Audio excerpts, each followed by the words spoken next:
the great Lou Mathews.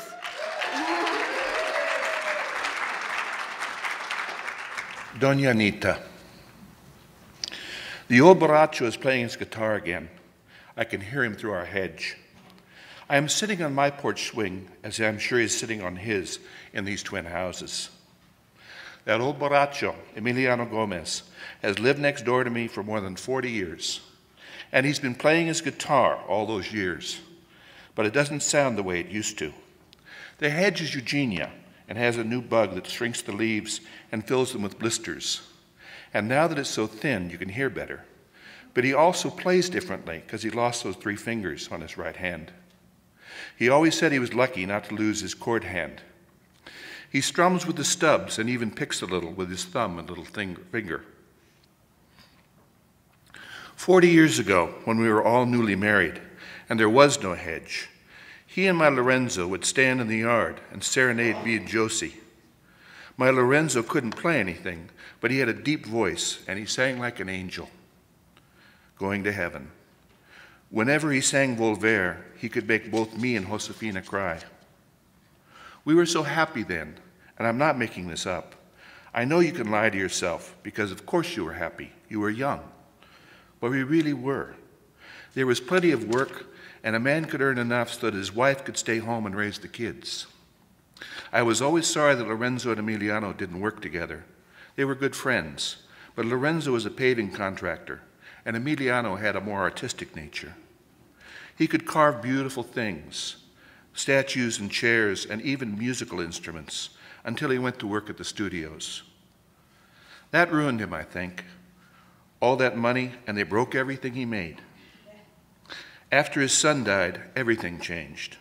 He loved that boy, Pablo, and after he died, that man changed, and I don't just mean about him losing his fingers and losing his job. You can get another job. You can have another kid. Emiliano was different. I think he lost his faith. He was always kind to Josie, but he didn't want any more kids, and I know that discouraged her. She got the cancer in her 40s, and she died well before her time. A few years after Josie died, Emiliano planted that hedge between our houses. And about the time you couldn't see over there anymore, he started bringing women home. I don't say they were putas. Maybe he was picking them up at that Kelso's Roundhouse, or Las Quince Letras, where he spent so much time. Maybe they weren't paid for whores, but they all delivered. And some of them were noisy. We could hear them. They made my Lorenzo smile and turned him into the devil too. I got no peace those nights. Some of those nights, sometimes when those women went home, Emiliano would come out on his porch and play his guitar. He'd play the songs of the Revolution, but he would play them slowly. The Adelita is a lively song, but when you play it slowly, it's a love song full of longing. Every time it would take my Lorenzo out to our porch.